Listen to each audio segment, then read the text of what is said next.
vamos a ver el punto número 6, donde tengo que establecer el número de tetrapéptidos que se forman. En este ejemplo, en este problema, digamos, tienen 2 aminoácidos iguales. Entonces no se aplica lo del n factorial. Entonces lo que tenemos que hacer es empezar a combinar. Entonces yo puse 2 veces la glicina y después 2 veces la valina, bien, y de esa manera obtengo 6 combinaciones posibles. Vamos al problemita número 7, donde es un problemita de estequiometría, bastante lindo. Tenemos que acomodar los datos. Esta pureza significa que tengo que sacar los gramos puros de ese compuesto y los gramos puros del oxígeno. Una vez calculados los gramos puros, recién hago reactivo limitante para saber los gramos de dióxido de carbono que se forman. Veo el resultado más chico, o sea, 11,88 gramos de dióxido de carbono. Eso representa el rendimiento teórico, o sea, el 100%. Bien, en el 67,34% de rendimiento, ¿cuál es la cantidad de dióxido de carbono que se forma? Cuando vamos al problema número 8, un problema atípico, bien, de estequiometría, debo hacer la apertura de esa representación porcentual. 56,24 gramos de carbono están en 100 gramos de enzima. A mí me pide que yo calcule los átomos de carbono que están en una molécula de enzima. Arriba, el valor estequiométrico de moléculas es el número de Avogadros. Entonces yo me tengo que hacer la pregunta, en el número de Avogadro, ¿cuántos átomos de carbono hay? Bien, entonces, una vez que hice la apertura de la concentración porcentual, en el peso molecular calculo los gramos de carbono que tengo. Pero, porque hay una relación estequiométrica, peso molecular, número de Avogadro, un mol, volumen molar, ¿bien? Pero a mí no me está pidiendo los gramos de carbono, sino los átomos de carbono. Quiere decir que si esos gramos de carbono están en el peso molecular, significa que están en el número de Avogadro de moléculas. Entonces, hago una conversión estequiométrica diciendo 12 gramos de carbono, el número de Avogadro de átomos, dichos gramos, X átomos. Entonces, esos átomos están en el número de Avogadro de moléculas, en una molécula X. Bien.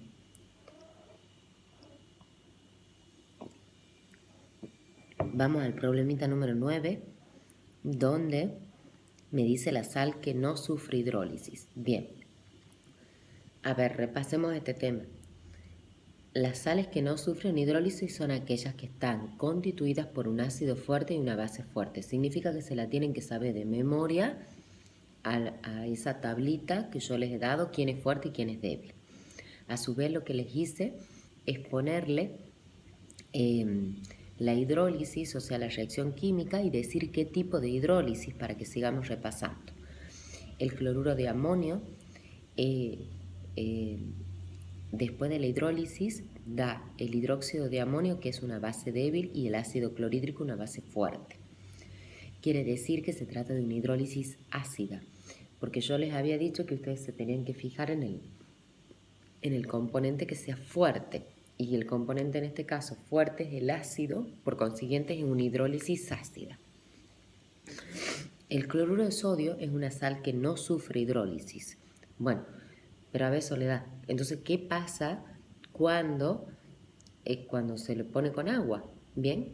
¿Qué pasa? No se hidroliza, no da ácido clorhídrico y no da hidróxido de sodio. Bueno, ¿qué es lo que pasa? El cloruro de sodio es una molécula iónica.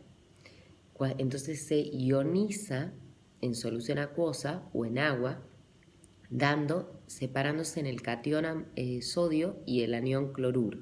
Entonces, ¿qué hacen? Las moléculas de agua con sus dipolos rodean con sus cargas respectivas, como le he puesto ahí en la figurita, produciendo ese fenómeno que se llama hidratación y no se produce la hidrólisis. Después tenemos el carbonato cuproso, que da una hidrólisis de tipo alcalina, y el carbonato de amonio, donde al tener los dos componentes débiles, ¿cómo hacemos para saber qué tipo de hidrólisis es? Para saber eso, sí o sí le tienen que dar de dato la K del ácido y la K de la base. Sí o sí, pues si no, no pueden saberlo.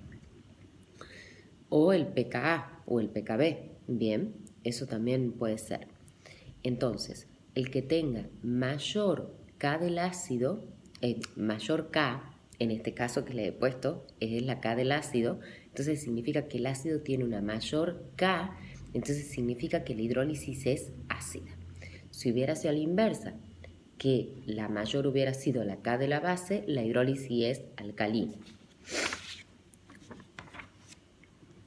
Vamos al problemita número 10, donde tengo que ver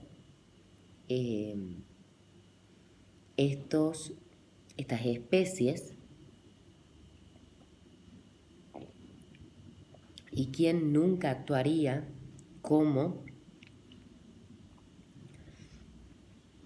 ácido, bien, en solución acuosa.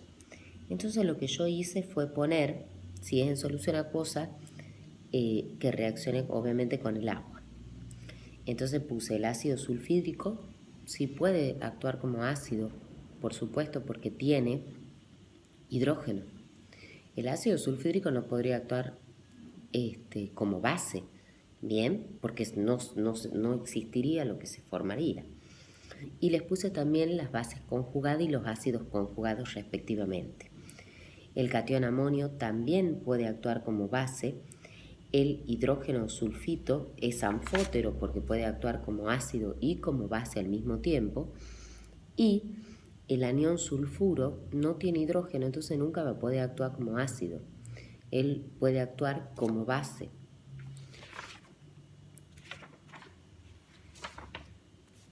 Bien, vamos al problemita número 11, donde es un problema de equilibrio que tengo que ver cómo se desplazan de izquierda hacia derecha ante una disminución de la presión. Para eso tengo que sacar el número de moles que están de los reactivos a los productos. Bien, o sea, el problema dice que ante una disminución de presión quiere que, digamos, el equilibrio se dirija de izquierda a derecha. En el primero, si yo disminuyo la presión, se desplaza de derecha a izquierda. En el segundo también pasa lo mismo, de izquierda a derecha, porque cuando yo disminuyo la presión, mayor número de moles. En el tercero pasa exactamente lo mismo y en el cuarto equilibrio el mayor número de moles es de izquierda a derecha. Entonces esa es la opción correcta.